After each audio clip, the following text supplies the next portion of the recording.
Start off with some easy questions. What's your name? Duh. Leo C. Huntley. Oh, there you go. Leo Conrad Huntley. Leo Conrad Huntley. And what was your date of birth? October 11th, 1930. Okay. And where were you born?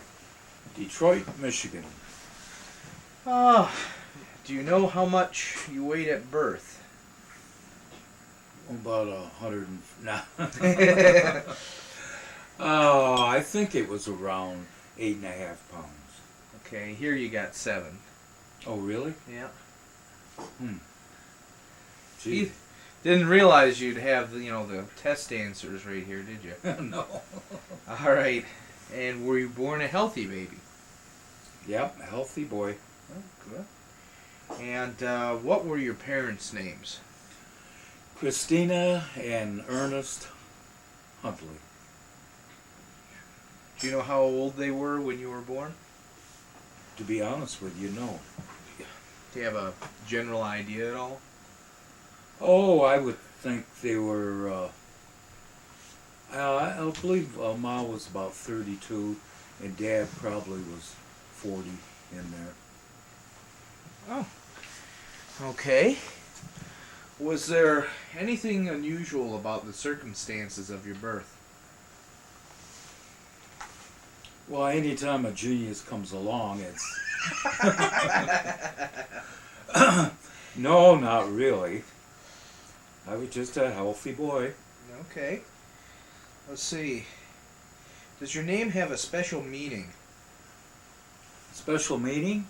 Yeah. Well, I was named after Conrad Nagel, who was a movie star in the 30s. So that 20s and 30s. So what? The Conrad didn't go back any farther in the family. No. Okay. No. Well, did Leo go back a little bit farther in the family? Leo. Yeah. Yeah. Who had that? My Uncle Leo. Uncle Leo. Uncle Leo. Dad's brother Dad's brother. was Leo. And I don't know his middle name, but it was Leo Huntley. Okay. Now, did it go back any farther than that? Not that I know of. Okay. All right. And where's the first home you remember? First what? Home. Okay, the first home was at 1117 Wheelock. That was in Detroit's southwest side. Southwest side. Yeah. What did it look like? Oh, it was a little white house in, well, those days we didn't call them subdivisions, but, excuse me. Yeah. Would you turn that on over there? Turn that switch. What switch? Look to your right. You see a light there? Oh, Go ahead. All right. So what did it look like? Tell me more about it. Oh, little white house. Had no basement, but I had a big backyard. Yeah. And we used to winter ice skate in the winter, and Yeah. then we'd go down a block and play ball all summer. Okay. And I had a lot of friends. And what other questions you got about that? What kind of ball did you play? Let me see. Softball. Played softball. Softball. And One level house, 2 level house. Remember how big it was? one level with no basement Yeah. and no furnace. No furnace. No furnace. So how'd you keep warm in the winter? We all gathered around the stove. Really? Yep. What And kind of stove was Our it? bedrooms were right off the kitchen, Yeah. and Mom and Dad left the doors open Uh-huh. so we didn't freeze to death. Yeah. And when it got real cold, they would fill up whiskey bottles, Yeah. the flat ones, Yeah. full of hot water, Okay. and wrap a towel around them, and we go to bed with them. So what kind of kitchen stove did you have? What kind of what? Kitchen stove to keep it Oh, warm it enough was for coal you. It was a. So what? Where would you put the coal? in the back of the house. So what would you come up and throw more coal in the fire? Yeah, or- it used to have a coal bucket. It looked like a bucket with a spout. And you'd go out there and fill it full, Yeah. bring it in the house, Right. open the grates up, and you also cooked on this stove too. In the front of now this is in the kitchen, Yeah. and this is the front of the stove that you're putting the coal. No, on the sides. Oh, so you didn't have it like built into cabinets and Oh, all no, this other no. stuff. This was all Oh. by its You're talking about a black stove sitting all on by the floor itself. with a stovepipe, and that's it. Okay, so there was nothing around it. I mean, like stoves today have cabinets around them. No. And all. This is all by itself. Right. Yeah. It was okay. too dangerous to get that close to it. Yeah. Okay. So would the kitchen kind of be like a living room too, or was it just a little kitchen, or? No, it was just a good sized kitchen. Oh, we had a table and chairs, but it was good size. It was probably, I think, probably 12 by 14. Okay. Probably one of the biggest in the house. Okay. So now, was this like a potbelly stove? Is that, you know what I'm talking about? When potbelly stove? It's sort of a pot belly, but it was square too.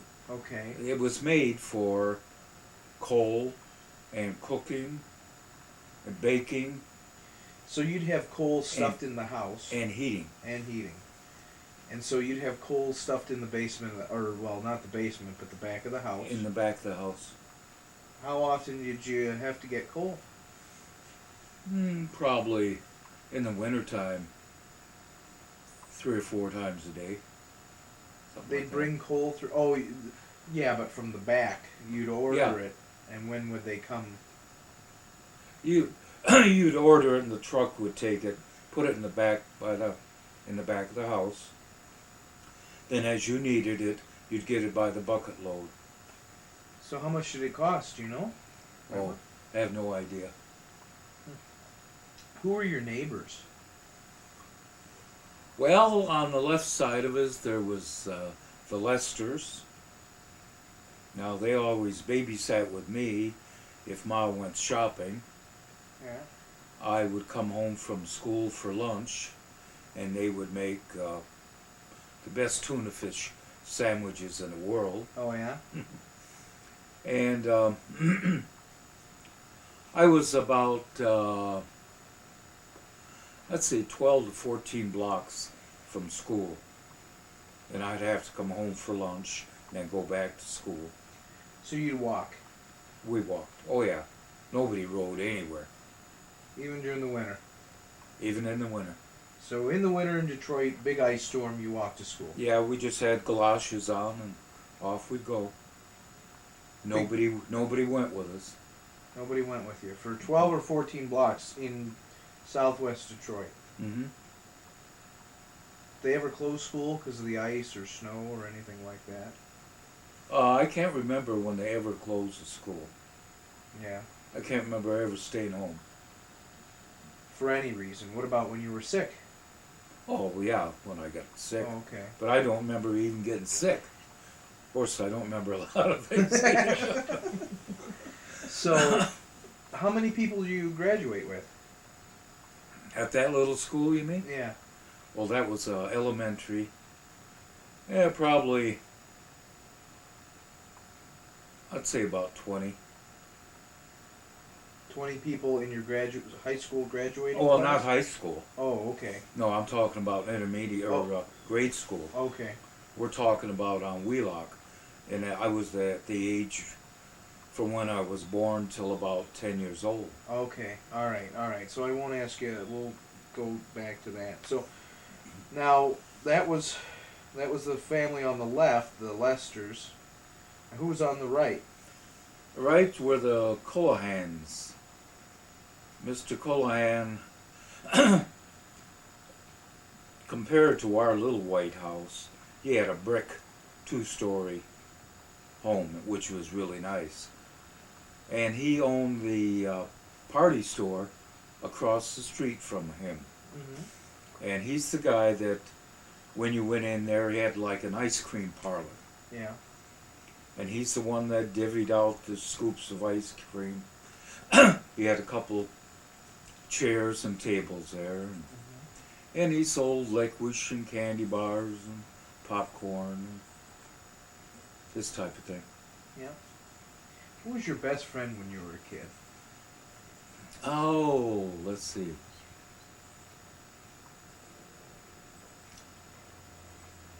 We're talking about now in that same house. Wheelock, yes.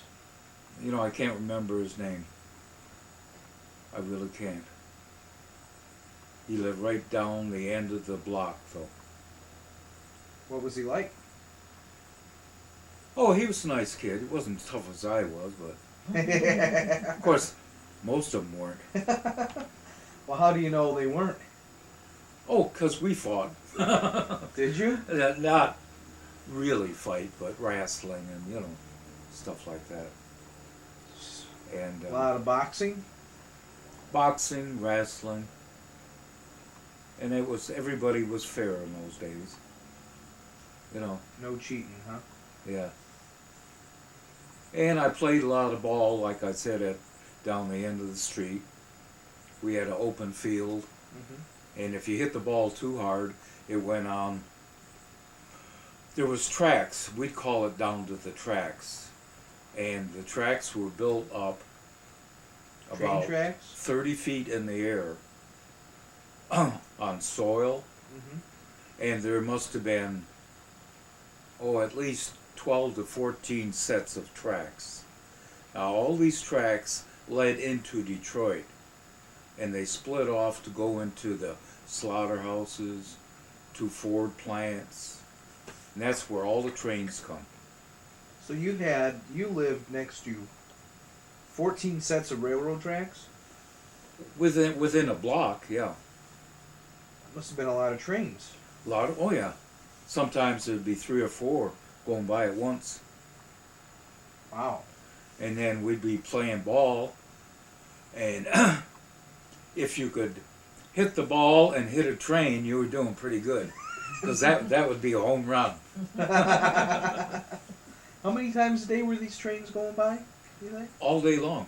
Just non-stop, huh? Just about. There'd be, an hour or two here or there. That there was not a train.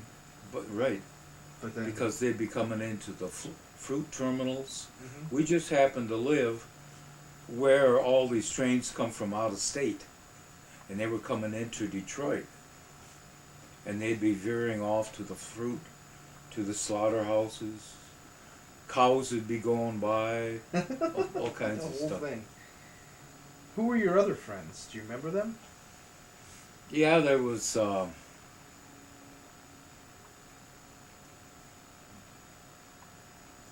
I can't think of his name. I had about 4 of them, but that's been a long time ago. Do you still have any favorite objects or things that you remember as a child that either you still have or you wish you still had? No. Probably my best play toy was a play gun, Tom X 45 pistol play gun. Okay. And it was also when Roy Rogers come by. Okay. If anybody ever remembers Roy Rogers. Yep.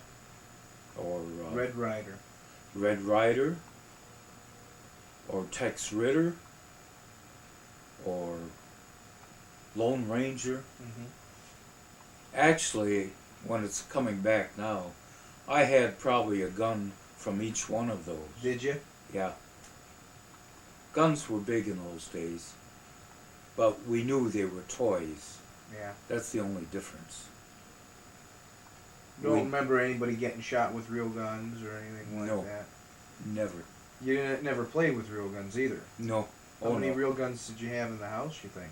At that time, Dad didn't get me involved in guns at that time. But he had them in the I house, know he right? went hunting, Yeah. but I never looked for them Right. because when Dad said something, that was it. Now why? Because he was mean. Because he was... No, Dad was the most gentle guy in the world. But when he said something, you did it. And don't ask me why, because I can't remember him ever touching me, other than to hug me. So, did he ever say no, and then you did something? Not really. I was too scared of him. I mean, I respected him, let's put it that way. I wasn't as scared of Dad, but I just plain respected him. Did he ever say he was going to do something and not do it? No, usually he went through with what he planned for us. Maybe even things he didn't like to do? Well, the whole thing is, in those days, you didn't go very many places. Mm-hmm. You went to school, he went to work, you come home, he come home. That's the way it was, because lots of times we didn't have a car, and you were home. Why didn't you have a car? Couldn't afford one. Right. No money. This was Depression. What time period was this? 1930 You were born to in 30. 37, Okay. something like that. So till you were 7 Which, years old. those were bad years. Yeah. And then finally Dad got a job at Ford's. But let me step back. I remember him working at the fruit terminal. Okay. No gloves in the wintertime. He was on, he'd work a day or two or like that, and then go to the welfare and come home with eggs in his pockets because they couldn't afford the bags to give him. And times were rough. So he worked, but they didn't pay him enough to really live. Well, yeah, 1 or 2 days a week, and that was it. Oh, okay. Working at the fruit terminal. Now, how come he only worked 1 or 2 days a week? Because he was like a migrant worker. When the fruit come in, they needed all the help they could get. So they were hired part-time. So they would, well, now how would he get, he would just know that every Monday and Tuesday they needed... Oh, he'd check every day. He'd go down there. And see if there was any work. Right, if there's no work, he'd come home. And then what would he do? There's nothing he could do. So finally he got a job at Ford's. Yeah. When things started picking up. And by gosh, he was making $5 a day. And that was big money. Doing what? What did he do? Well, I think he worked on the line. Working on the line at Ford's is like putting all the parts of the automobiles together and this type of thing. Now, that was still before you were 7 that he got this job. Yeah. And then as time went by, he got a better job at Ford's. He never left Ford's his whole life. So when I got to be about 11 or so, one day Dad come home with a trailer. By then we had gotten a 1931 Buick, and he come home with a trailer and he says, well, we're moving. I'd never seen, he never took us over to see the house or anything. In those days, the man was the boss, and he took his brood with him wherever. So he come home and we loaded up all in a few hours, it seemed to me. Of course, we had nothing, really. We didn't have, I think we had a couch and a chair, and the dining room outset outfit that's in the breezeway. We had that. And off we went. And on the way there, it was getting dark, and the lights on the streets. We did have a street light, but I never seen lights like this. And we'd be going down this big street or highway, and it was real warm summer night, and we seen all these lights, like I say. Then we pull up into it wasn't they didn't have subdivisions, but there were houses next to one another, and pulled up to this beautiful 2-story white house, and that was on Quincy, 15745. Now don't ask me to remember my social security number. But the first house was 1117. The second house was 15745, Quincy. Let's step back for just a minute. Did you have any brothers and sisters when you were very young or when you were born? Yeah, I had a brother named Melton, Ernest Melton Huntley. And he was 4 years older than me. And he beat me up. Often? No, not often. He was a pretty good brother. He was the smart one in the family, really. Why is that? Oh, he went to a special high school, but maybe that's getting ahead of the story. You want to ask more about? When you were kids, what were you like? Did you play together? No, because 4 years difference is a lot when you're that young. Yeah. And he had his friends, and he was into more different things. I was more sports minded. I played more football, baseball, and he went into he was a very good airplane builder, model maker, and then he went to Southwestern High School, and then he transferred to Cass Tech, which at that time was a fancy high school downtown. And he joined the ROTC, Reserve Officers Training Corps. Wonderful, eh? And we got along pretty good, but like I say, the years difference was quite a bit, Yeah. and he kind of went his way and I went mine.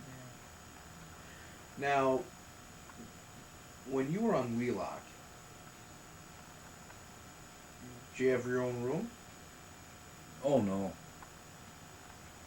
no, we had Mom and Dad had their room. There's only 2 bedrooms with no doors. No doors on the... I remember that.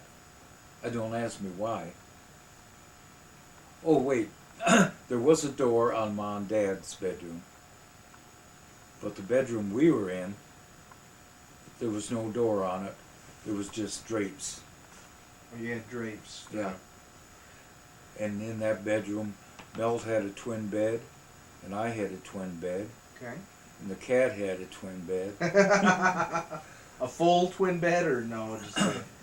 Just a twin bed, Twin bed's a 3/4 size. Yeah. So you shared that with Milton, and what was your room like other than the twin beds? Well, it was great, really. We had all our toys in there, and, well, mostly under the bed, Yeah. because the house was so small that there were, I can't remember, closets. Oh no. So we had all our toys under our bed. You didn't have any closets in that room. No. So, what was your favorite toy?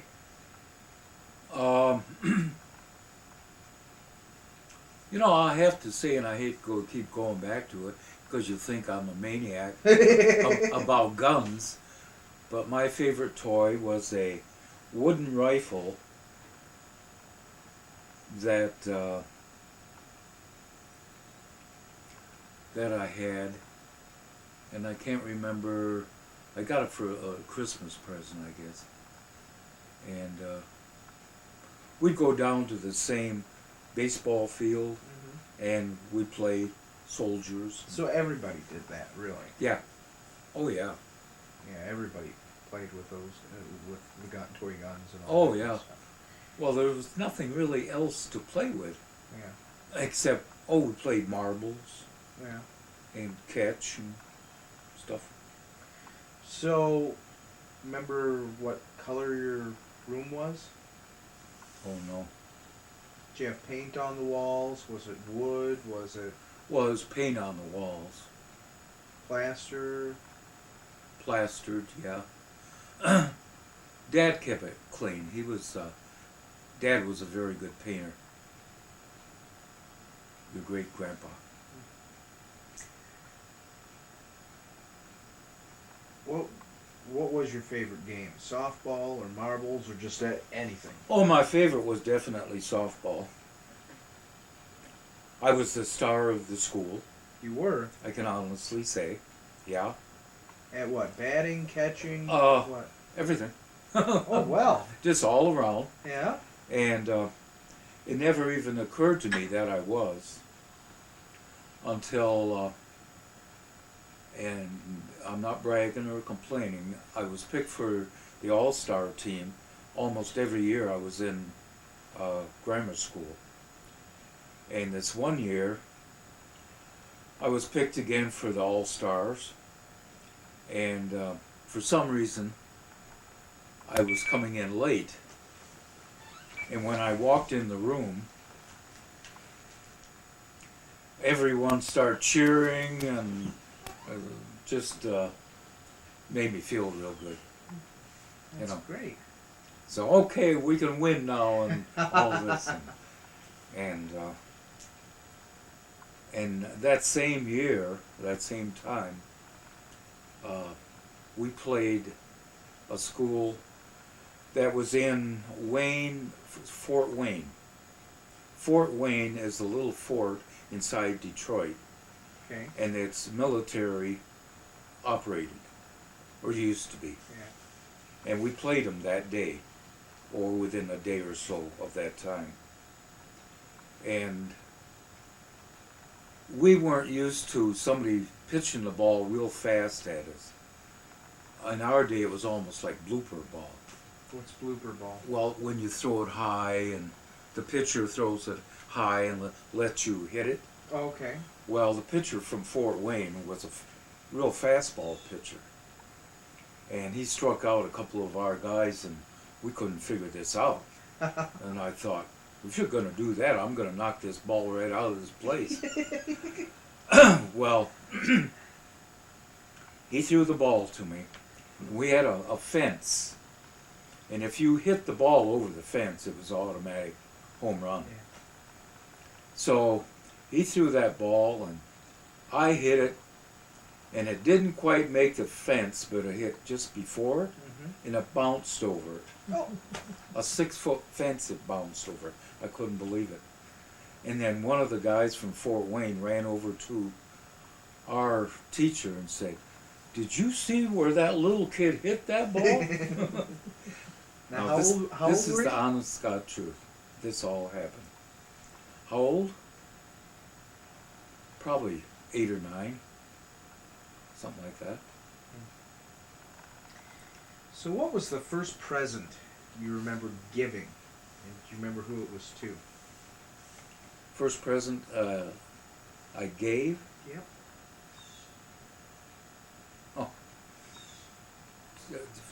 You mean first present I gave to anybody or Sure. anything? Well, when I was a little kid, Ma'd give us money to go to the dime store. And we go at Christmas time, and sure enough, I'd buy Ma Evening in Paris. Remember that? It was a well-known perfume. Mm-hmm. And I'd buy her a little bottle Mm-hmm. because it was so expensive. I wanted to buy the big ones, Yeah. like Guzzler's Gin. Right. Yeah. But yeah, I guess that was probably one of the first times. I can remember the one other time, Valentine's Day, in grade school, and I had a crush on this one gal. We're all supposed to bring a present, and I went out and bought her a white little furry little purse. You remember those as a kid? Anyway, I bought that for her. How'd she react? She didn't really react. I don't know. Maybe I did something wrong. I don't know. There was no real reaction there. I just, maybe it was overdone. Most of them gave just a Valentine card. Yeah. And anyway. What was the first present that you remember receiving? First one, oh boy.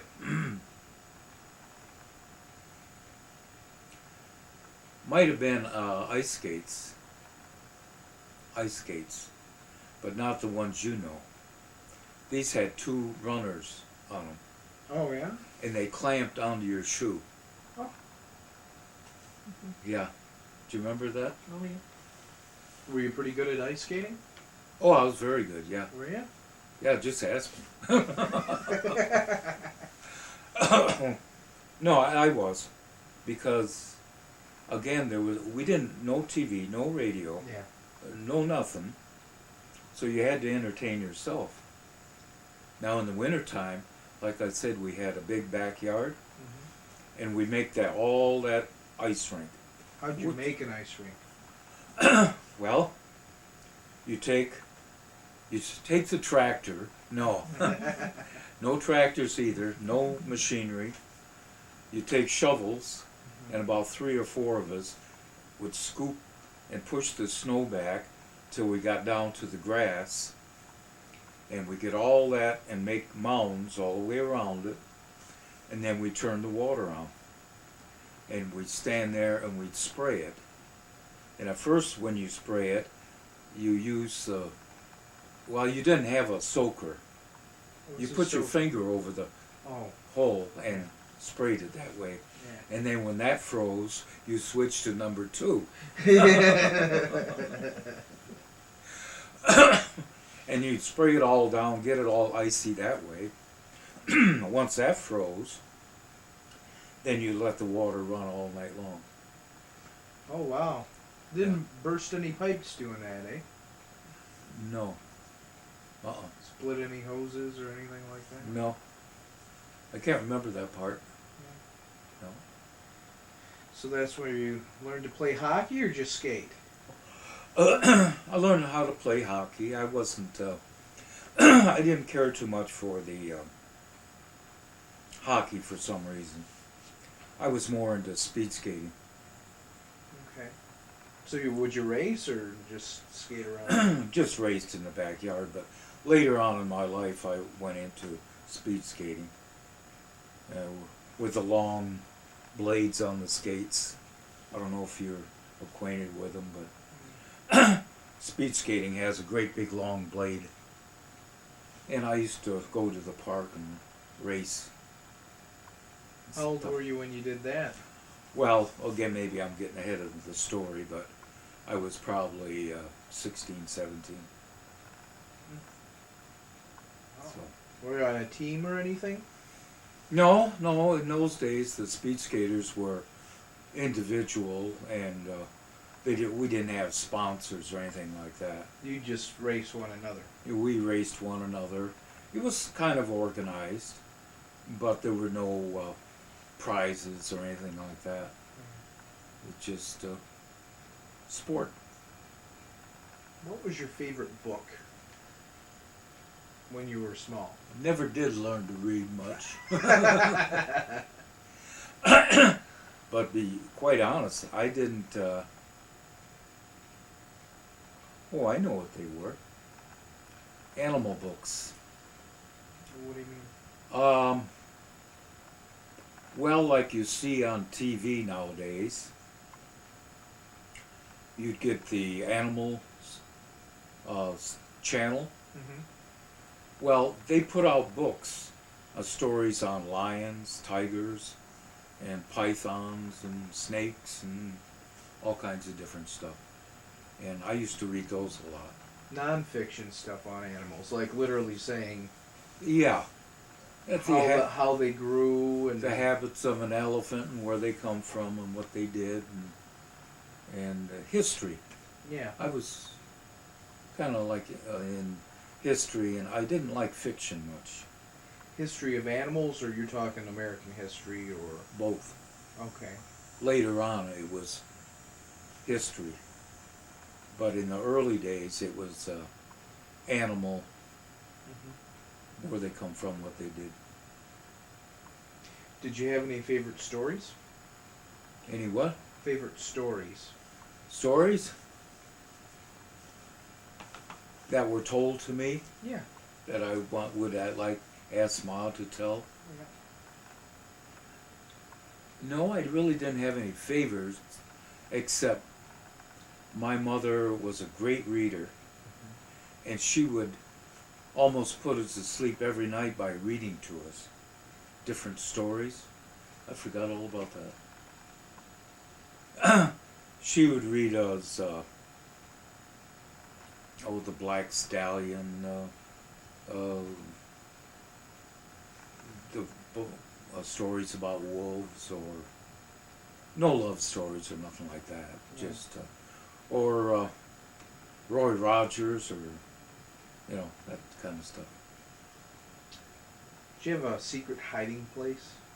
Secret hiding place? Mm-hmm.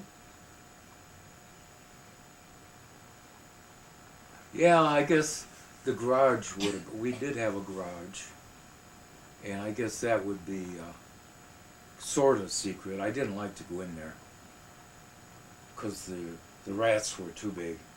The rats? You had rats in Rats. your garage.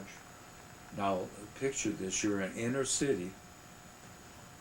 The garage did not have a basement or a cement floor. They built it on dirt, Okay. and the rats come underneath the walls and have big holes in the garage floor. And the rats were like this. So I didn't go in there much. How big were they? About like this. I mean, tail and all. And that was your hiding so place. like this. Yeah. And that was your hiding place, though. Yeah. Unless they were there. Unless they were there. Then it was their hiding place. Yeah. Did you have any pets when you were on Oh, Wheelock? Mom and Dad always loved cats. We always had at least 2. And the first one, the most famous one, was called Sassy. Oh, yeah? Yeah. And she was sassy. Was she? Yeah. Good cat, but like all cats, independent. Any other names that you remember? Of the cats in those days or through my life? Wheelock.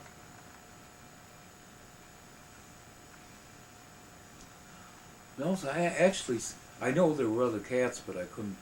Sassy's the only name I really remember, or I'd be making it up. And I wouldn't want to do that. Do you have any favorite relatives? Favorite relatives? Yeah, I guess Aunt May was one of the favorites. Why? Oh, I don't know, because she treated me right, and she was quite a bit older than me, but when I was having a little trouble in school, she would try to help, and nobody else did. Why? Huh? Nobody else helped?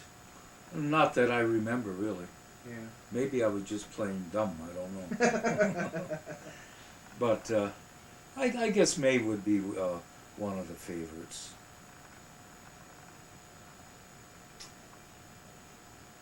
Did you have a nickname? Oh yeah. When I was born, and a baby, I was always playing blowing bubbles. Okay. Now it was soap, my own bubbles, Mhm. and they called me Bubbles. And then they started calling me Bubs, and I ended up with Bubs. And then, I don't know really where that come about, but the Conrad got changed into Connie, Mhm. and I didn't like Lil much, so I changed that into Lee. And So, that's about it. so you're telling me the toughest kid at boxing and wrestling on the block's nickname was Bubbles? At one point? Nobody knew that. Nobody knew that. Or I'd have really been the toughest. uh, so let's see. Who took care of you in when your parents were away? Well, to be honest with you, Mom and Dad were probably the best parents because I can't remember a babysitter. Ever. Where they went, we went. And I mean, even if they went out to a friend's home and had a little dinner and drink time or whatever, when you were a kid in those days, they'd say, you go sit over there, and we go sit in the corner, and that was it for the night. Now, when you were sitting in the corner, it's probably you and Milt, right? Yeah. Would you talk? Would you say anything? Oh, we could talk real low. You could talk real low. Oh, they'd give us maybe a book to read or a comic book, but that's what you did. And you better not be noisy about it. You had to move. You asked to move, to go to the room or whatever. Even to go to the restroom, you'd have to Oh, yeah. ask to get up. And Yeah. did you have any grown-up friends who weren't relatives? Grown-up friends who weren't relatives. Now we're talking still on Wheelock time? Yes. Not really, no. Okay. What was the first movie you ever saw? Whoa. First movie Mm-hmm. would be at the Stratford show. That was in Detroit. By the way, I said we didn't do anything, but as the memory comes back, almost every Saturday night we did go to the show, Oh, okay. and that was at the Stratford. Okay. And I don't know why we never varied, but it was at the Stratford, Okay.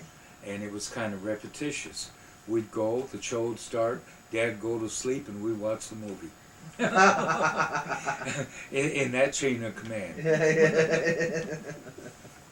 That's funny. Because don't forget, Dad was working.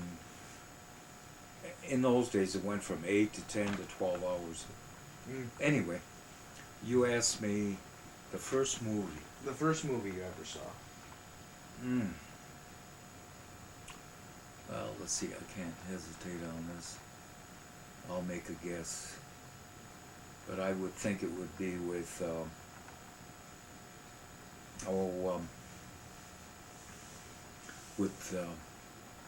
Gene Autry. Gene Autry. Gene Autry, country cowboy. Cowboy. Okay, so cowboy and Indian thing in the 30s was huge. Is that Yes. what you're saying? Oh yeah, Sounds that way. yeah, yeah. And we never. All the movies we ever seen were PG, pleasant. In those days, there was no cussing, nothing like that. It Probably was- when people it got wasn't- shot, there was no blood or anything like that either. You know, I believe you're right. I don't believe there was. They got shot, but must have been a invisible bullet. What was your favorite radio program? Oh, the Green Hornet, the Lone Ranger, the Yukon, Sergeant Preston. I could go on. Go on. These were all radio programs. I Love a Mystery, which was kind of a like detective type of thing. Yeah. Only it always ended up being a little spooky. Oh, okay. And oh yes, the Hermit's Cave. That would come on every Sunday night. Ooh. And it would start off with a squeaking door and ooh, and this type of thing. And but to be honest with you, those were good times because your imagination was way out, you know. So, you had radio as long as you can remember.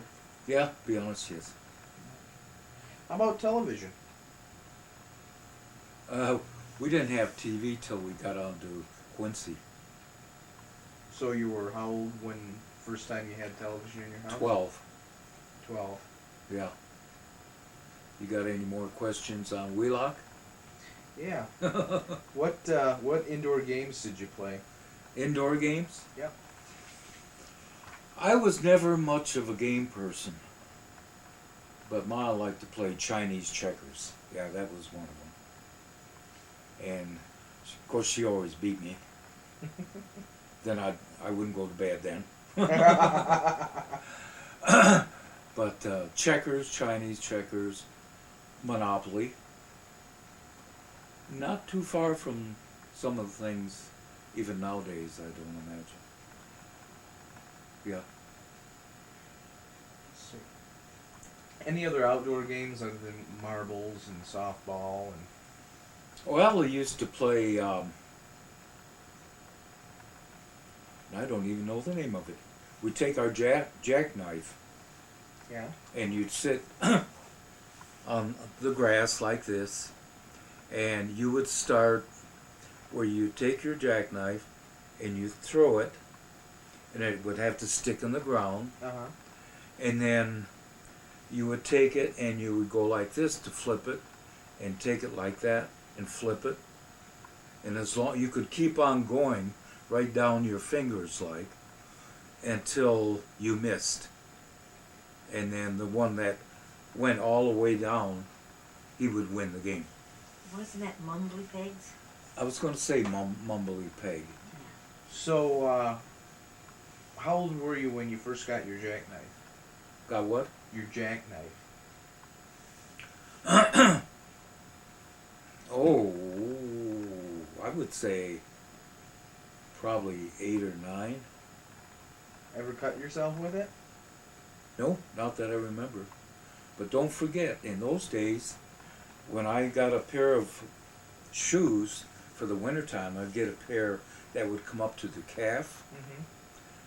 and on the side of it, there would be a little pocket, and there would be a knife in there.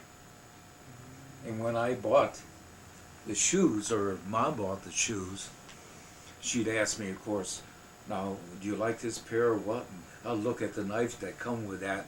I'd say, yeah, I like this one. You have one special memory, early memory of your mother?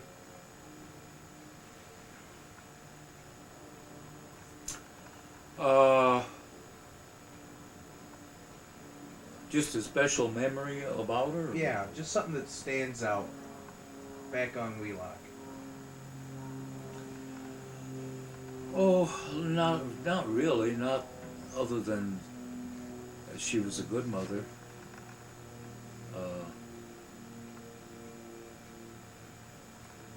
She really enjoyed the holidays. I mean, when Christmas came, they went all out, but they had nothing. That's about all I can say, except for the holidays, she really went out for us. And again, for the holidays, we were really so poor that Dad would wait till Christmas Eve to go out and get the tree, because lots of times he could get it for 25 cents. and sometimes they gave it to him. But all those years, we didn't have a tree till New Year's Eve, Christmas Eve. or Christmas Eve, I'm sorry. Then we'd all put it up, Yeah. Christmas Eve. Trim the tree on Christmas Eve. Oh, was it ever Christmas? That really made it Christmassy. Did it? Yes. So the anticipation. Oh, there was one night talking about Christmas that Grandpa Osborne, that would be my mother's father, Grandpa Osborne, come over to have Christmas with us. Well, there was a small house, and there was no other bed but our bedroom with the twin beds. And Grandpa had one of the beds, and Milton and I were in the other. Well, Christmas, we were used to getting up at 4:30, 5 o'clock, maybe been up all night watching the clock. And it got to be 5:30. And Milton and I thought, Santa Claus has been here by now. We got to get in there. So we tried crawling out, and Grandpa, get back in the bed. So we'd have to get back in the bed. So how are we going to get out of here? You know, because Grandpa Osborne was a little bit on the crabby side. Was he? Yeah, a little bit. He was a nice guy, but he didn't take anything from kids. So what we did, if you can picture this, he was in the bed here, we were in the bed here. So what we did, we inched the bed away from the wall, then we slid down the wall and crawled out the bottom. He could never figure out how we got out of there without him knowing. So, and when we did get out there, of course we got Ma and Dad up, and they went along with it because they loved that too, to get up. Grandpa come out, how'd you kids get out of there? What type of gifts would you get at Christmas? Again, we got the gun and soldiers were big things. Yeah. Little metal soldiers or plastic? Yeah, or we used what to were get they?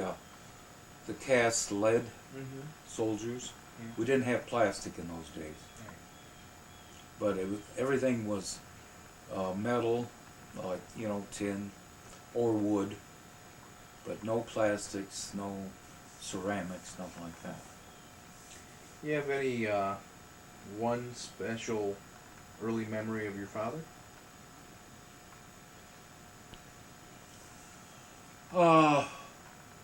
Early memory of him? Well, Dad and I were always together. We really, really were. He taught me all about mechanics. I would go in, even as, I'll bet you I wasn't more than 5, and I'd be under that car with him. And he taught me the different wrenches, what they were. And he'd call out and he'd say, this one or that one.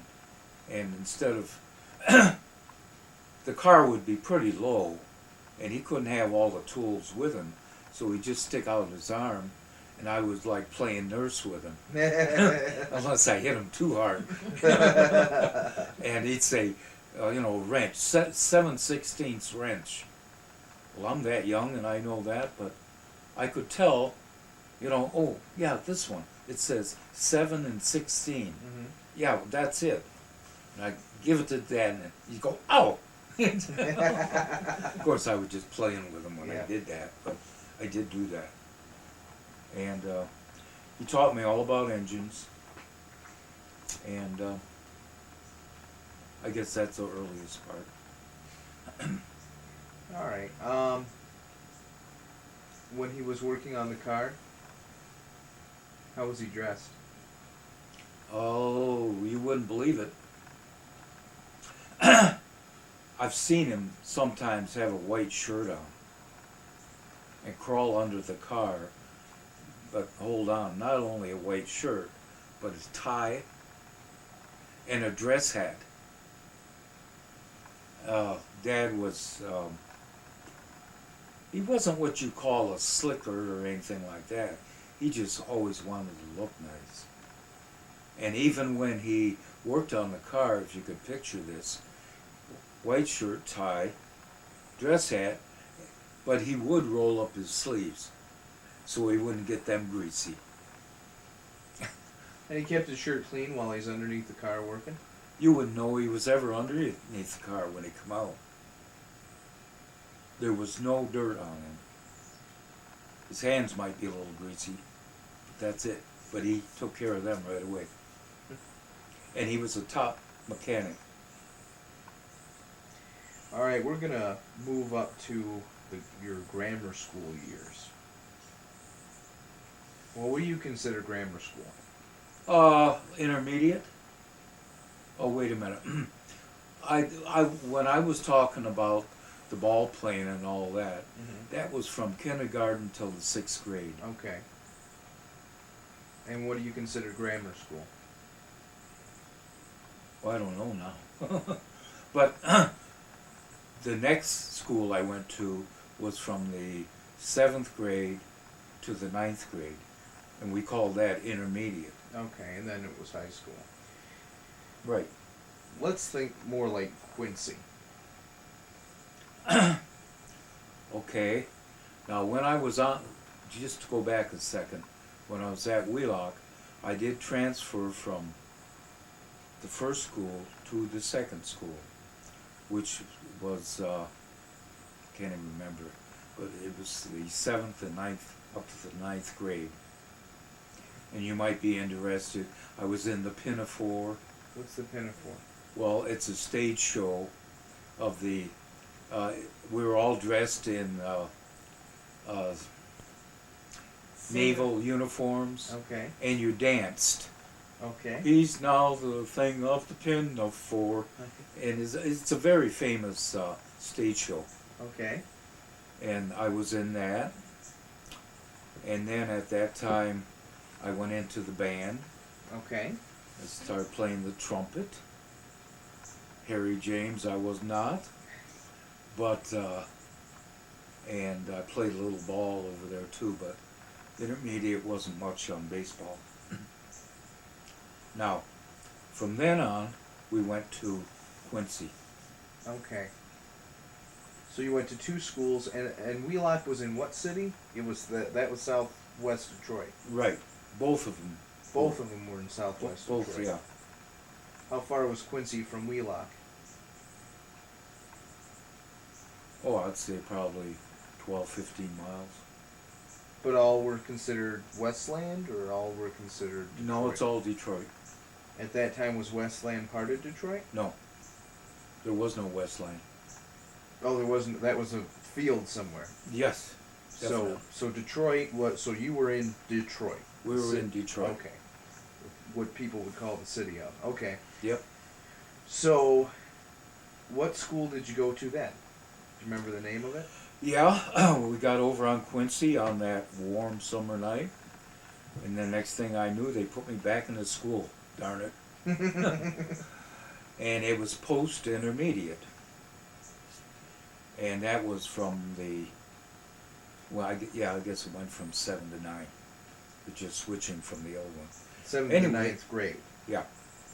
And that was 16 blocks away, which I figure probably was close to 3 miles or something like that. Okay.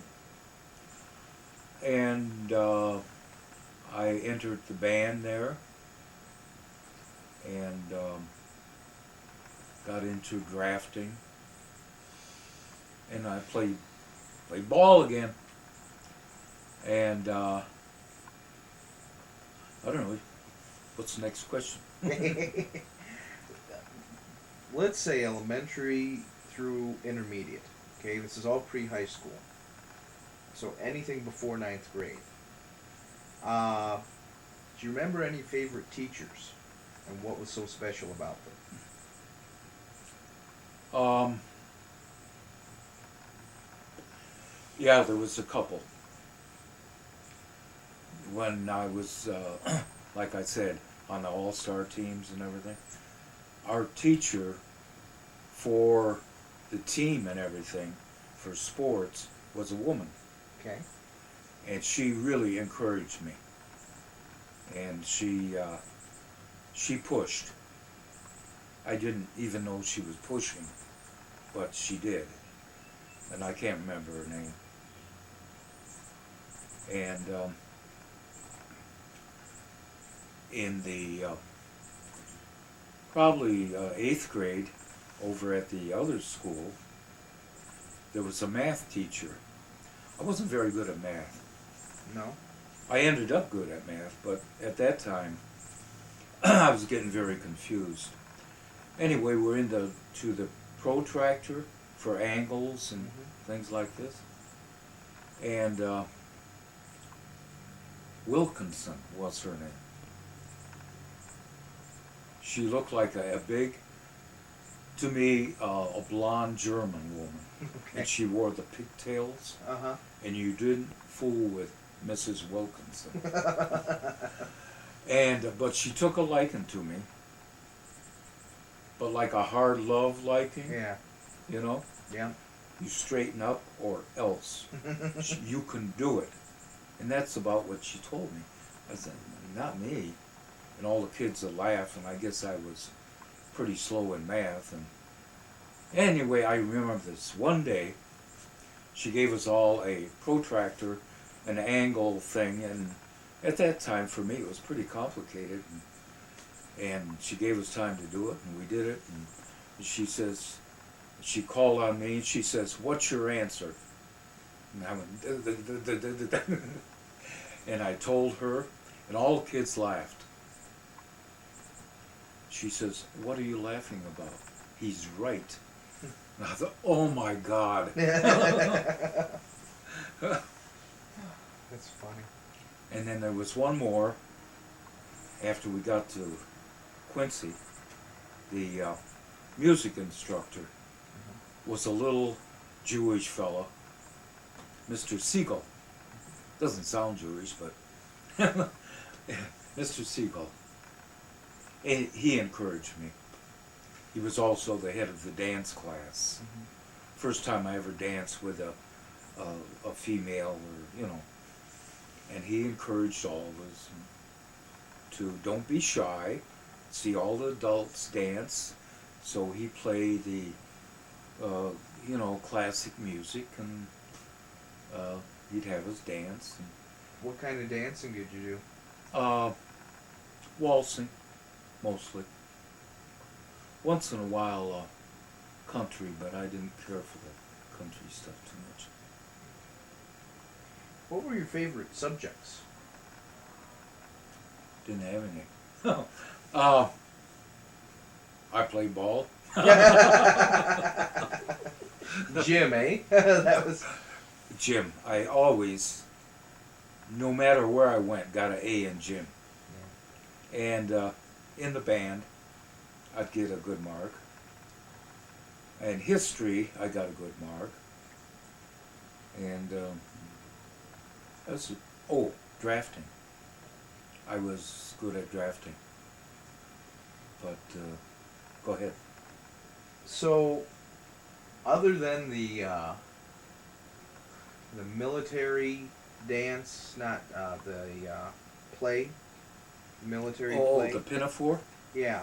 Were you in any other concerts or school plays pre-high school? Oh yeah, but nothing big time. It was all like intramural, you know. Intramural. Well, intramural is not competitive, just in with the class, and you may put on a little show for your the other class or whatever. What am I trying to say? Being in band, I was in B band, which meant we were the beginners, and we play for different parts of the school, and Right. I never got into the marching band or anything. Now, what did you do after school? What did I do? I ran home.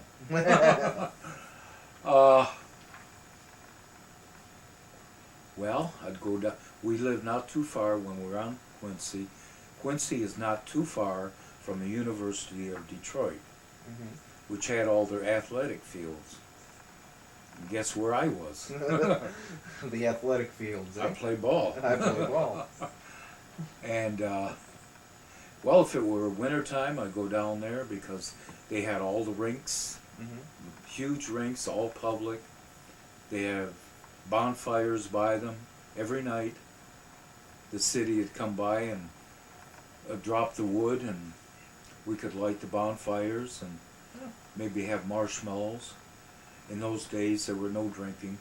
There was nothing bad that I remember. Right. It was, you might take some popcorn down with you or something like that, and light the fires, and everybody'd skate around. And in the summer, I'd go down and play ball. So now, how late were you allowed out at night, pre-high school? Street lights come on, you better be in the house. Okay, so depended on The the time of street- year. Yeah, I should have said that. Time of year, really. But it was a little later in the winter. Naturally, it gets dark at, 5:30, 6 o'clock. The lights would come on. But they gave us another hour or such. Yeah. But, you didn't stray away from home, though, without telling Mom. And then you had to ask. So when you're lighting these bonfires and you're roasting marshmallows, you're really doing that during the day. Do what during the day? Well, you said when you'd go down to the fields, the city would drop off the wood, you'd light the fires, and roast marshmallows. You're doing that during the day or during the... You can't do Oh, it. I should have said, yeah, during the evening, yeah. Of course, I would at school during the day. Then Yeah. you'd go down and head down there about, I don't know, probably 5, 6 o'clock. Yeah. And skate for a while, and sometimes we stayed, and sometimes we come home for supper. Okay. All right. But the So how late would you stay up? Well, once we come in, after the street lights in the summer come on, I would say it would be around 8:30, 9 o'clock. You just about go to bed. Because there's no TV, there's just the radio. And in Quincy, we would listen to the radio in the front room and then go to bed. Was that every night? School night, non-school night? You're around 8:30, 9 o'clock? I would say that's 7 days a week pretty well. Do you have chores to do at home? Do what? Chores to do at home? Yeah. I had to scrub down the basement stairs every Saturday Okay, on Quincy. on Quincy.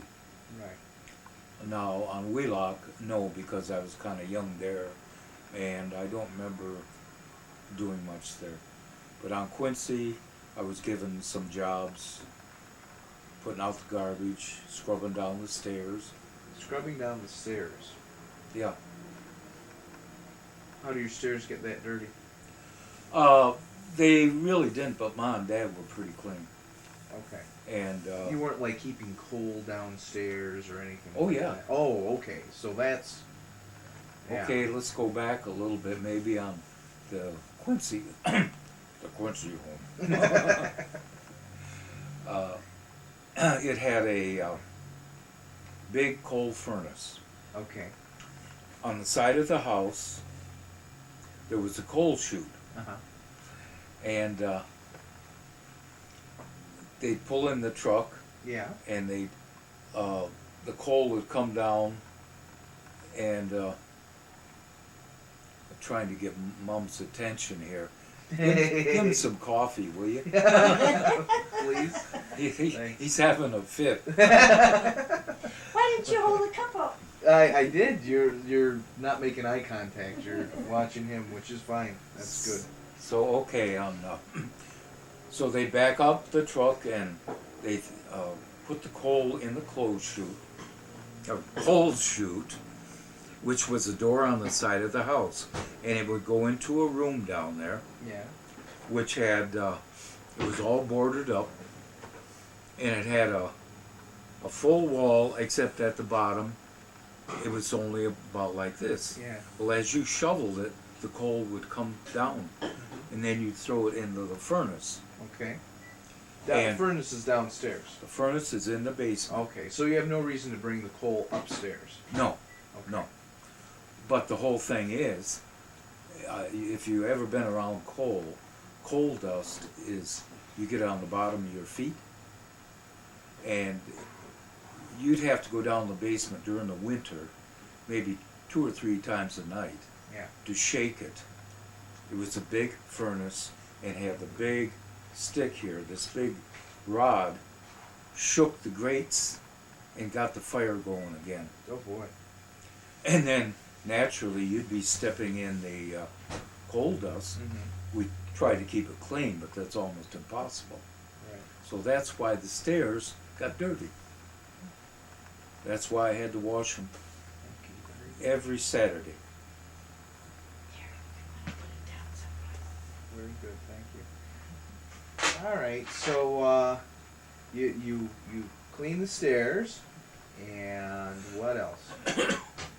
What else? I put out the garbage, and I helped Dad cut the grass. Not very often, and he didn't ask very often because he was very particular. I mean, very particular. He'd have to cut the grass so much, and What do you use to cut the grass? a push mower, where again we have no power mowers, none of that yet. And this was a reel type. It was about this big, wheels this high, and it had reels on it that would go along and clip the grass. So a bunch of open blades Open connected blades. to a bunch of wheels. Huh? So a bunch of blades connected to a bunch of wheels. Yeah, in fact, they still have them on the golf courses. If you ever look when they're pulling with a tractor, they'll have a whole bunch of, those are called reel grass cutters.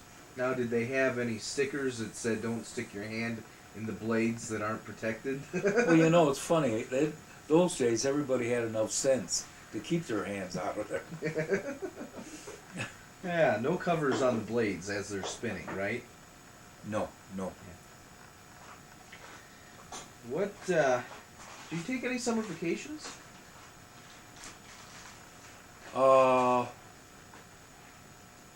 Okay, we could drop back to Wheelock a little bit. We didn't have many summer vacations because again we couldn't afford it. But when we could, we went to Windsor. Well, almost every Sunday we didn't go every Sunday, but maybe once a month we did. We'd go over to a place called Yaki Bush. It's a Yaki Bush. It was a Polish outside dance floor, Mm-hmm. and they would have a Polish band there, Mm-hmm. and all the adults would dance the polka, Oh, okay. and that was Yaki Bush. Yaki Bush. And they had food, and we had a good time. And what else as far as vacations?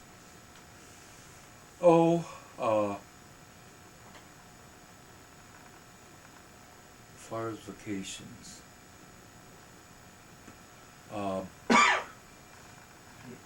that was about it really. Oh, we'd go over to Windsor to swim a little bit, but that's after we got a car, so no vacations. On Wheelock now, that was different. I was getting older. Dad would take us fishing. By then he had a pretty decent car. You mean on Quincy, not Or on the Quincy, rock, I'm yeah. sorry. Yeah. And then he got a boat and Yeah. we started going fishing. So things got better the older you got, Oh, yeah. financially for the family. Yeah. What do you remember about your school buildings? It's hotter than heck in the winter or summer. Oh, really? No air, Yeah. and it was stifling. Have any fans or anything? Very few, and it was just so hot. A lot of kids would doze off. They'd pass out from the heat. Well, they wouldn't. I don't remember anybody passing out, but they'd go to sleep. It got so hot. What would the teachers do when the kids fell asleep? Go to sleep.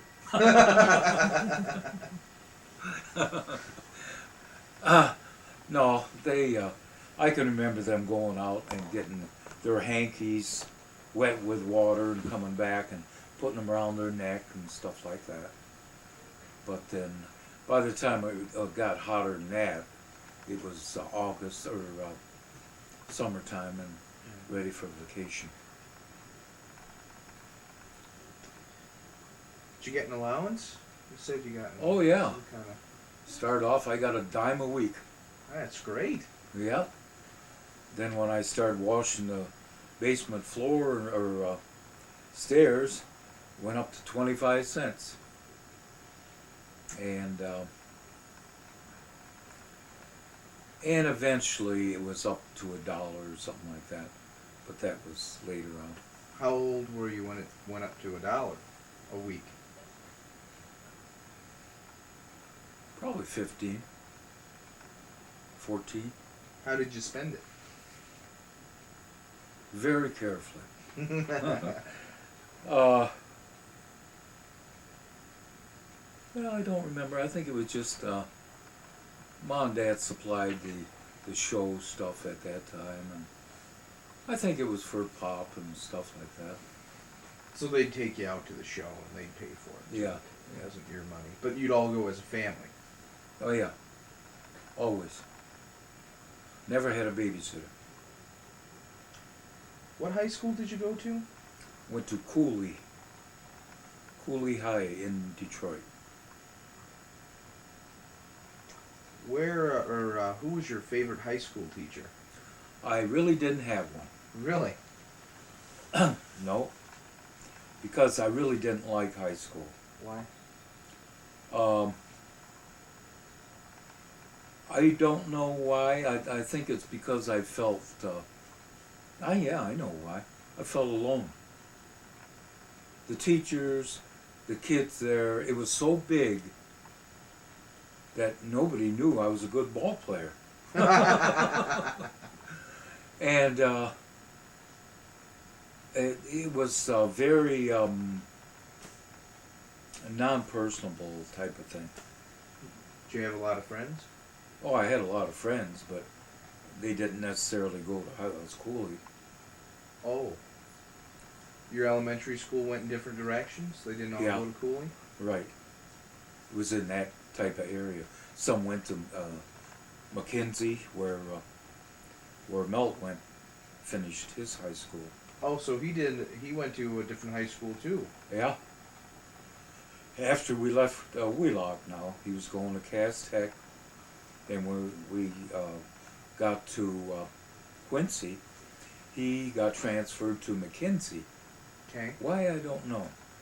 And then after I got through, at Post, I went to Cooley. But to me, it wasn't, I didn't like high school at all. In fact, you're going to find out that I quit. So I never really graduated. But I did, afterward, go back and take a lot of classes at Wayne State and different places. Well, who were the teachers that you didn't like? I didn't like all of them except that one guy. You're talking about high school? Yeah. I really don't remember high school much because I really think I tried to block it out Okay. because I was very upset with it. So you went to school in high school from 10th grade to when? I quit at the end of the 10th grade. At the end of the 10th grade. Yeah. And so what did you do from there? Okay, now just before that, I did have a couple of friends at Cooley, and one of them was Americo Pilarcio. And of course I had a lot of other friends too. Andy and Paul Pessman and Ray Martin and Donald McLeod. And anyway, when I got to Cooley High School, I thought, I don't want to do this. Very stupid though. The worst thing I ever did in my life. To this day, I swear that. But I went to work after that. I went over and got a job at Dodge Truck on the east side, and Dad helped me buy a car. And over at Dodge Truck, it was really too far. So I asked Dad, could he get me in at Ford's? And he finally did. And the day I went over with him, the guy that hired me, he said, now you got to promise me something. I said, what in the world am I going to promise him? He said, you got to promise that you will stay at least 1 year. Oh, I said, yeah, I can do that. And am I saying the right things here? Yeah, sure you are. Yeah. So I went to work, and I ended up being, I know, a good worker. I was about as fast as you could be, except there was one guy doing the same job I was doing on the other side of the car. And besides, this car was a car I didn't really care for. I loved it. It was called a 50 Ford. Okay. And you're going to find out through the rest why I liked it. Anyway, I put the upholstery on the door, and I thought I was pretty fast, and I was. In fact, I outdid the other guys. Don't forget the line is moving, and you're walking along trying to do all the things you're doing. And this English guy, he was about 40 years old, and here I am, 17, 18 years old. I was fast, he was faster. And I said, okay, Limey. We called him Limey. And he accepted it. Okay. Limey is English because the English ate the limes in the Navy so they wouldn't get sick. Anyway, I said, you got a question? What? Oh, okay. No, I wondered why they ate limes when they got sick. Or No, they ate them not get sick. to stay from getting scurvy. Oh. Because the That's food why- was that bad. That's you why had they're to... called limeys. Oh, okay. All right. Sorry. Anyway, Okay. so you're running along the side here. So I said, okay, let's go, Limey. We're going to find out who's the fastest. Yeah. This is about after 8 months of doing this, you know. Yeah. And these guys are even taking bids on us, or bets. Well, Limey wiped me out. You did, eh? Yeah, he did. Not by much, but I was about 10 seconds behind him, something like that. I never could catch the guy. He was a little Englishman, about 98 pounds. So let me step back for a second to the 10th grade. Were you in any sports at that time, or did you do any sports while you were at Ford? I mean, No, I never got into sports at Cooley because, you didn't like it. again, I was blocked out. Yeah. I had a mental block there. Okay. Did you go on any dates? Oh yeah, I had a lot of girlfriends. At the time, one at a time here and there. When did you go on your first date? Oh, I know. On Quincy, Yeah. the girl next door, Right. she was about a year younger than me, Okay. and her father was a chief in the Navy. Okay. And I used to play the trumpet, and she fell in love with my playing, believe it or not, Okay. as lousy as it was. Well, I used to play Peg of My Heart all the time, and it come out pretty good. I had it memorized, you know. Anyway, she was a sweet young thing. She had rosy cheeks and a blonde and very shy. Anyway, I asked her father, you know, we talk over the fence a little bit, and I said, would it be okay if I took her to the show down to the varsity, which was about a mile away? Yeah. And he says, well, okay. You know, I knew I wasn't going to fool with this guy Yeah. because he was tough, I thought. So I took her one Saturday afternoon, and we walked down the varsity and watched the show, and on the way back I bought her an ice cream or something and come home. That was it. That was my first date. What age were you? 15, 16. I had to be 16. Was there ever anyone that you wanted to date but never did?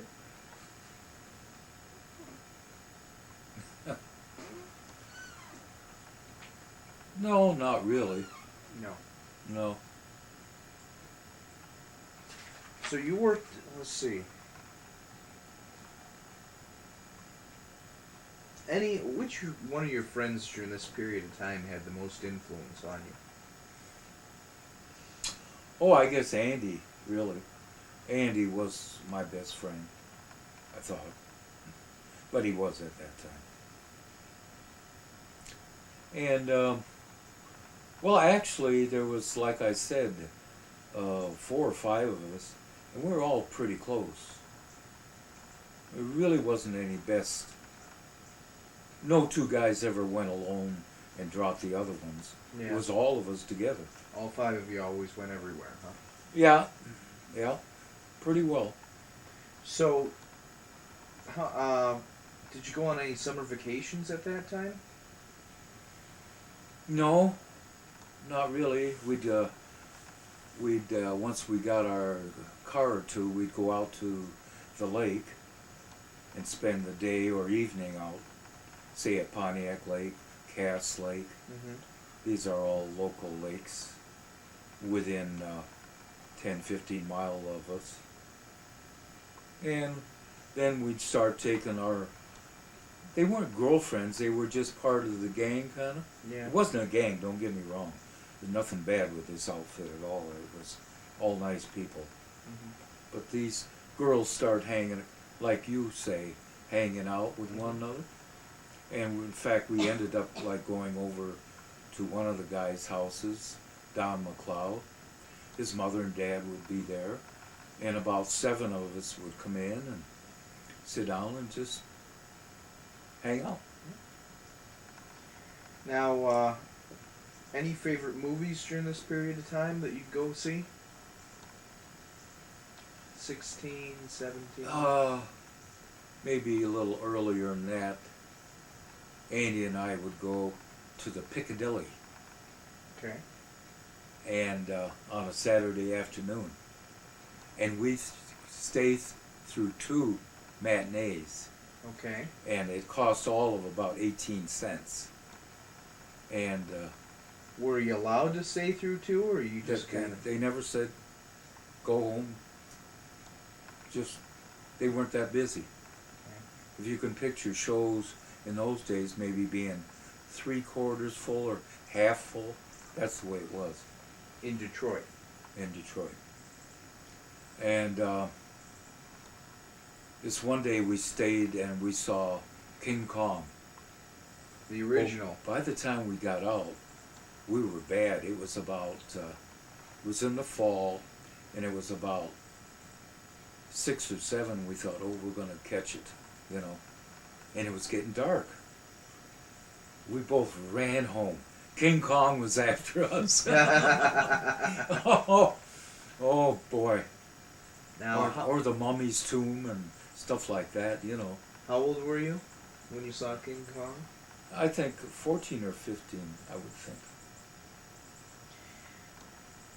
Any favorite books at that time? Books? Just back to my animal books, really. Yeah. Any favorite songs around that time? Song? Well, like I say, there was like Peg of My Heart and Harbor Lights and... Who was that? Who did Peg of My Heart? Oh, he's a known singer, and I can't think of his name. But there was a lot of artists that did Peg of My Heart. It was very well known. Now, were there any magazines that you read at that time? I think Ma got a lot of... I didn't read them, but Ma got a lot of love magazines, and then she did subscribe to Life and the general population magazine, you know. And you'd read those? Oh yeah, it was like current events, huh? Post. Yeah, Post and Saturday Evening Post? all. Reader's Digest, Yeah. that type of thing. What were the kind of clothes that you wore? Oh man, I had peg pants on, about that tight. We dressed pretty good, really. So you'd peg the bottom of your pants. Oh, we'd have it done. We didn't do that ourselves. Okay. We took it to a tailor, and he would take it. See how white it is here? Hold on. Well, you'd end up having it about like that. All right. So do that again. It'd start out like this, and they'd end up being about like that. Okay. And which made this go out like this. Oh, okay. Can So you see? it would be flared by the. It would be really flared. A lot of guys called it zoot suits. Okay.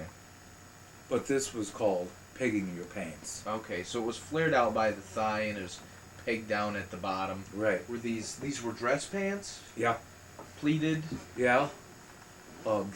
Usually gabardine. Not much wool in those, or cotton in those days. So you'd Flannel. always wear dress pants everywhere you went. Oh no. Maybe I misunderstood your question. But when we were going to go to the show or something, Okay. yes, we would dress up. You dress up to go to the movies. Normally, we'd have blue jeans on. Oh, okay. So you wore a lot of blue jeans. Well, let's go back here for a second. When you'd go to the show, you'd dress up, You dress up. and then would you wear a white shirt? Yeah, we didn't wear too many ties, but white dress shirt. There were a lot of different styles, but mine were usually a brown or a beige or something like that. So a dress shirt with dress pants to go to the movies. Now, sometimes you'd go, but your regular clothes for just going around Well, usually blue jeans. in a what kind of shirt? Usually a t-shirt, white t-shirt. Okay. No logos or anything like No, that, no, right? no. Nobody would wear anything like that in those days. Yeah. Yeah. Were there any other fads going around? Any type of clothes that you remember? Oh yeah, my blue suede shoes. Oh, okay. So you wore the remember blue suede Elvis shirt? Presley singing that song? Well, I did have a pair of blue suedes that went with my blue double-breasted suit. Okay. And once I got working, I would go down Livernois in Detroit, and at that time there were no malls, nothing like that. But there were stores next to one another, like Hager's and what's that one it's still over here? Van Heusen. Van Heusen, United Shirts, a lot of good stores that were still there. And I started buying nice dress clothes and that type of thing. Now, who at that time were your favorite actors and actresses? Oh, Tyrone Power, Nelson Eddy, Jeanette MacDonald, Bob Mitchum, a whole bunch. So in your late teens, what do you think was the most popular song? My late teens? Mm-hmm. Oh. I don't know if that come out before or after, but they call us We're Too Young. They say we're too young. Anyway, To that- be in love. yeah, right. And just all kinds at that time. At that time in my life, that was the big boom when all these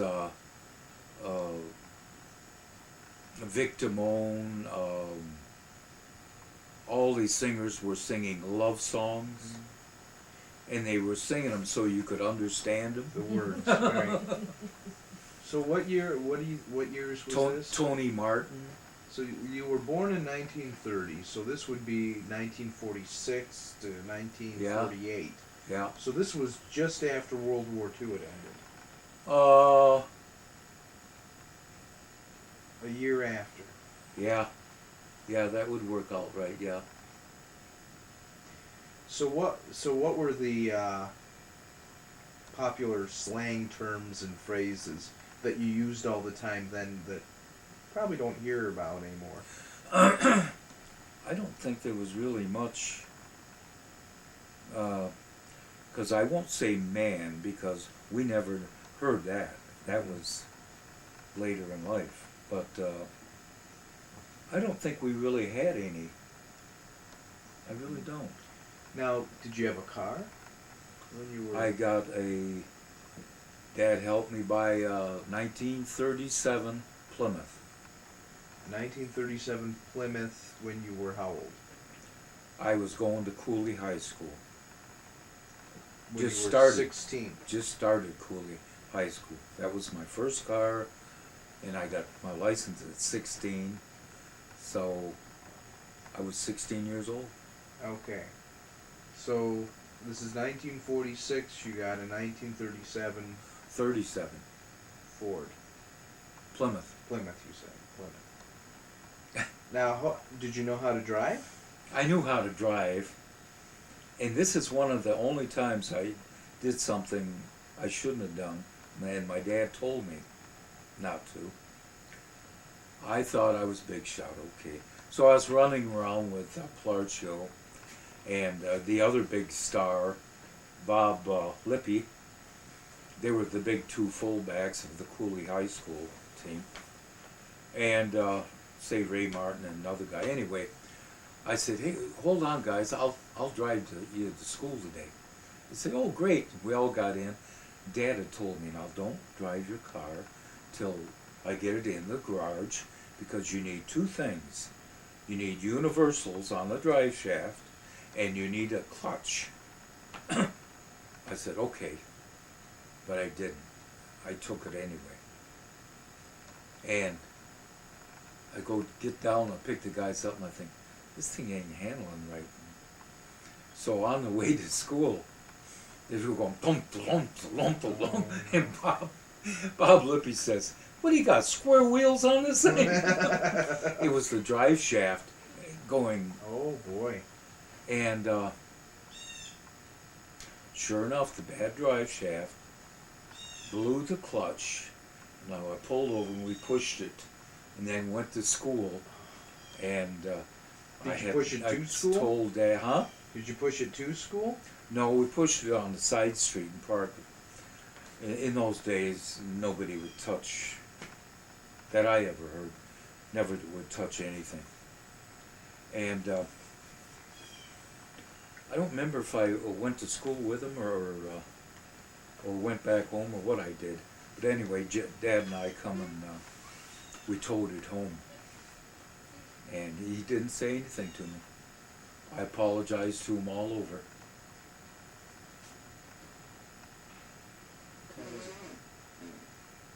5:30, don't you have to be there for 5?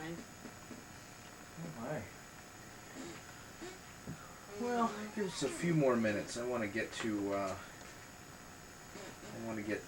the Fullards. So give me a few minutes here. Thanks though. So okay, did you fix the car? We took it home, and Dad, Dad did most of it, but I helped him put a new clutch in it, new universal, and apologized for a week. He didn't ask for it, but I said, I won't do it again, Dad. And that was the first time I ever did what my dad went against my dad, and I felt bad. You regretted it, eh? Yep. Nope. So, did you get along with your mom? Oh yeah. Yeah. I always got along with Mom. I always got along with Dad. Like I say, I can't remember Dad even venturing to lift a hand. One look, that was enough. Both parents were good. So you got along with your dad pretty well. Oh yeah. So, did you want to ask me more, or I think we'll start off with Ford next time. okay, Okay. I'll remember that. We're recording. We're on. We're on. Why don't you tell us what the date is? The date Yep. is December 7th, 2003. Yep. And last time we were talking, you were telling us you had just finished with high school, and you were talking about going to Ford's. Now, how old were you when you went to Ford's? I believe I was 18, Okay. and I went to Ford's. In fact, my father worked at Ford's, and he was an inspector, and he got me a job on the trim line. What's that mean? A trim line is putting the upholstery in the cars. Okay. The headlining, the doors, the seats. How'd you do that? Well, everything was pre-cut, so you just have the door open, and the door panels would have a little clips on them, and you just go around packing them, and then you put the window crank on, no power windows, and then the door latch, and then you put one screw in the bottom of the door. And that was on a 1949 Ford. And we worked on that for a year, and it was a big experience, really. But I got tired of doing that, so told my dad one day, I said, Dad, I think I'm going to quit, maybe go in the service. And we went over back to the employment office, where I talked to this man 1 year prior to this day. And we went in there, and I told the man I'm going to quit and go in the service. He said, now you promised that you'd work for 1 full year. And I said, yes, I did. And today ends that year. And he said, oh, okay, that's fair enough. We made an agreement. Yeah. So I left with good feelings. Yeah. And I didn't want Dad to Yeah. get in trouble over it or something. Anyway, in the meantime, I had got I got a draft notice to register for the draft. Oh, you had got that before you quit. Yeah. But I was figuring on joining. I didn't want to be drafted. I wanted to do what I wanted to do. Well, what's the difference between getting drafted and you joining?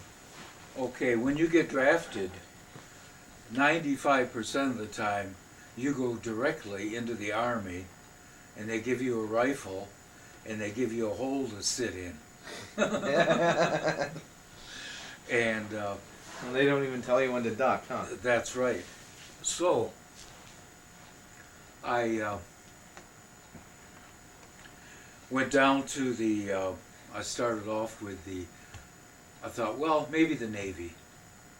When you think about it, I wasn't thinking about anything. I didn't know anything about the service. But I went down, I thought, oh, it'd be nice to be a sailor. Sure. I go down, and we're not taking sailors today. Oh, okay. Well, maybe I'll be a Marine. So I went there. No, not taking Marines today. And then this guy was walking out of this office, and how come I'm remembering this? Anyway, he's putting out a sign, join the Air Force. And after looking into all these branches of service to the sum of 5.5 minutes, I thought the Air Force would be pretty good. Mm-hmm. And I had to, I joined the Air Force. I went home until, I don't know why Mom and Dad weren't involved too much in that, because they didn't, they asked me which one, and I said the Air Force. And that's the way it was in those days, really. But I wasn't to leave for a couple of months. Well, I couldn't sit around and have Mom and Dad support me. So I went over to, got a job at Dodge Truck. And I worked on the assembly line there. And this was putting all the parts, if you can imagine, of a huge truck in a box. And it would come down the assembly line, and everybody was assigned to put certain pieces in the big box. And the big box was as big as this room. Okay. This is a truck. And where it would go would be to Saudi Arabia or everywhere in the world. Well, it's kind of interesting just to learn how they did that, you know. And because they would have lines coming down with wheels on it here and seats over here and nuts and bolts here, and everybody was throwing their things in. And then it was a pretty good job. It didn't pay anything, but okay, from there I went into the Air Force. Mm-hmm. And I went down and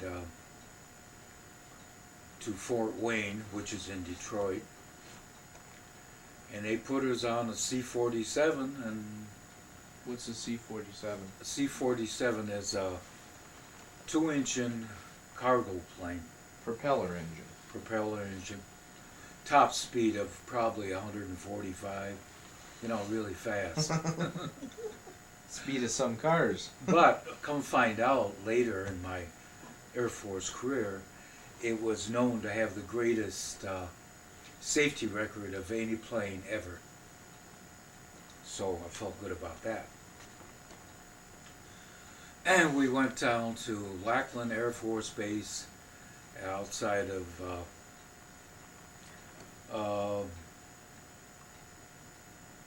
the Alamo. It's in fact, it's only about 15 miles from the Alamo in Texas, San Antonio. And we got there at night, and I guess I remember just like it was yesterday. We knew nothing, we saw nothing, and we did nothing. We got in there that night. They gave us a bunk bed. We were still in our civvies or What are regular civvies? civilian clothes. Okay. And the next morning, they got us up at 3:30 in the morning, and we went to the chow hall and ate. And we come home, and they made us shower and shave, and they gave us haircuts, and they treated us good. Got a little pushy, but and they were in our flight. This was flight 999. I'm sorry, flight 999. And I'll make this short because I guess we have a little bit to go. But Elaborate on whatever you want to. we did everything. We marched wherever we went. There was about 77 men in our flight. And I was somewhere near the front because I was somewhere near 6 foot. But a lot of the guys were a lot taller too. They put the taller guys in front? All the taller guys in front, all the way down to the midgets in the back. Why, I don't know. You would have thought it would have been the other way around, really. You know?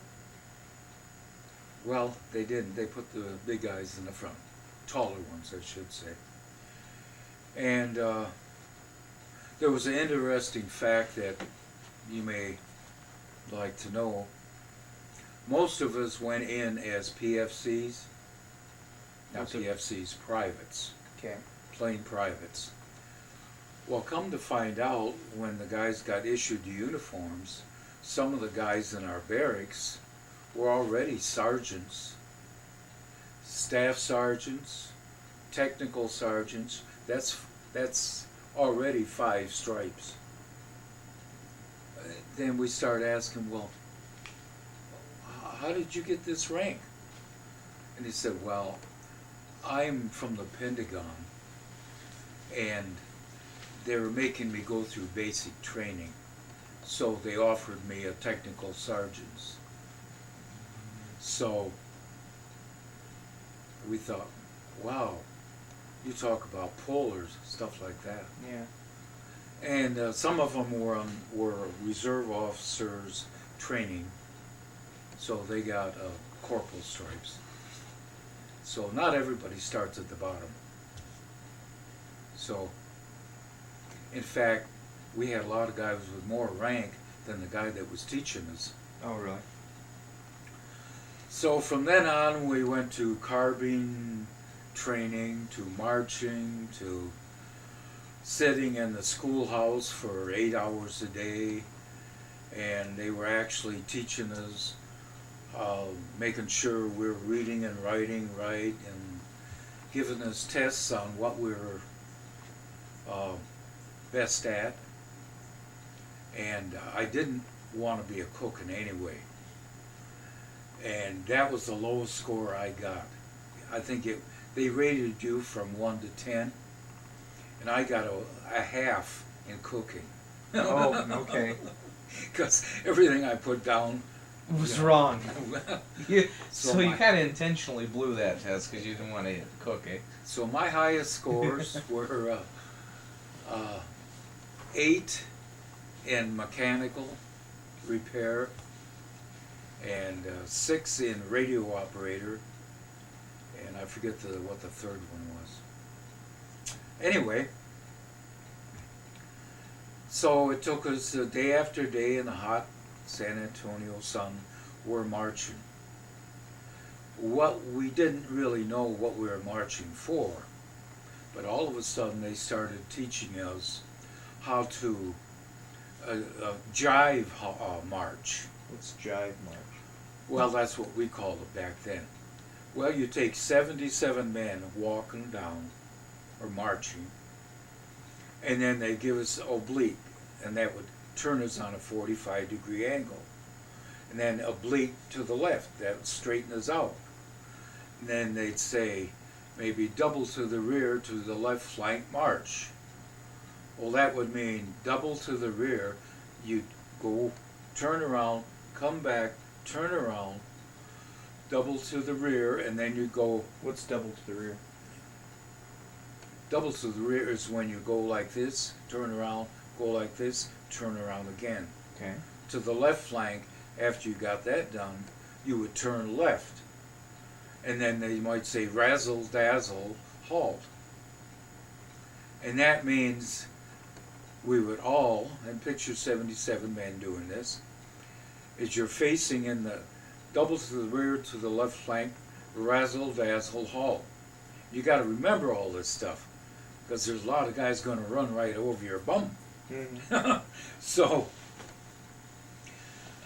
razzle dazzle halt meant you face this way, and then you clicked your heels, turn this way, turn this way, turn this way, and you take 2 steps to the right or left, and that would halt. So after the guy gave you all these orders, this group of men was going boom, boom, boom, boom, boom, boom, boom, boom.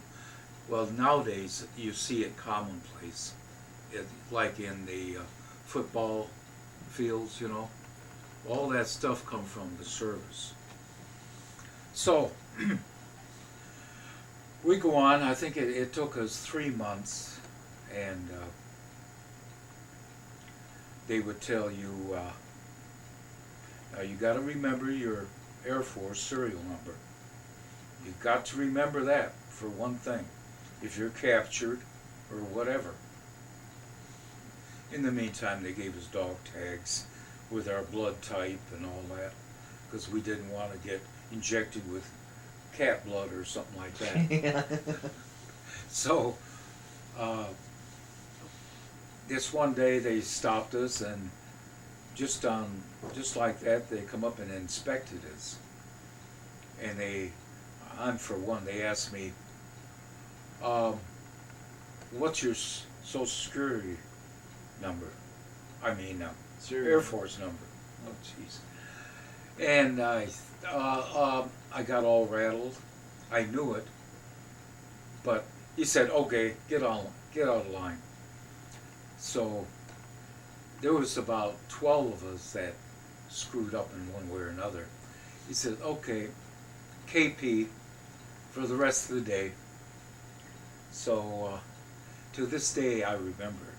163650076. So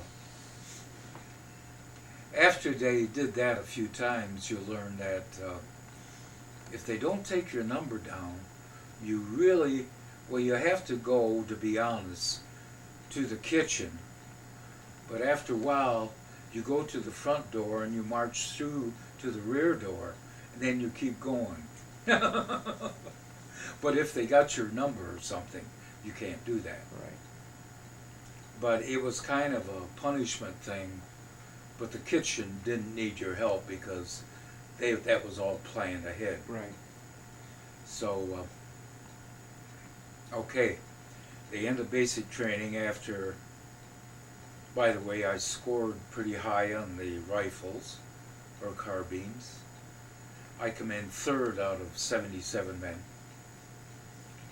But my dad taught me how to shoot, so he probably wouldn't believe that though. Anyway, so this one day came where it was going to be competition between 4 flights.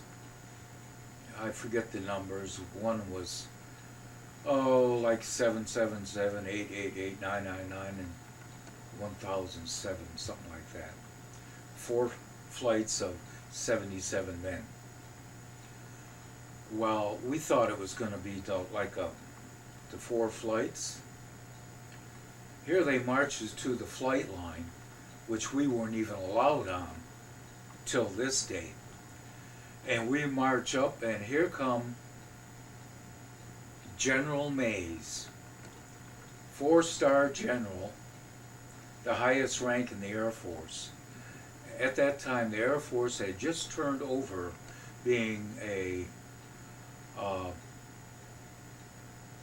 known as the Air Force.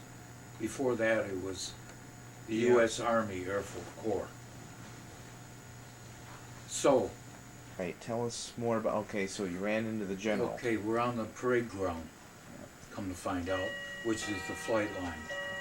And here comes the United States Air Force band, and it's ending up to be a real big deal.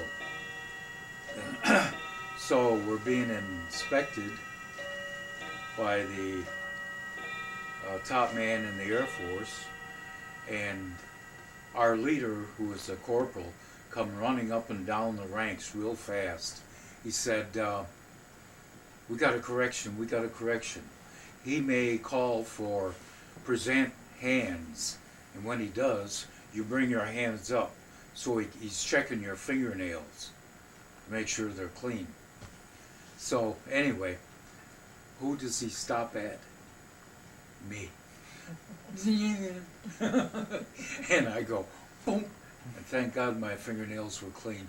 And then that was it. And then we went on to have the competition of the flights after the parade and the inspection.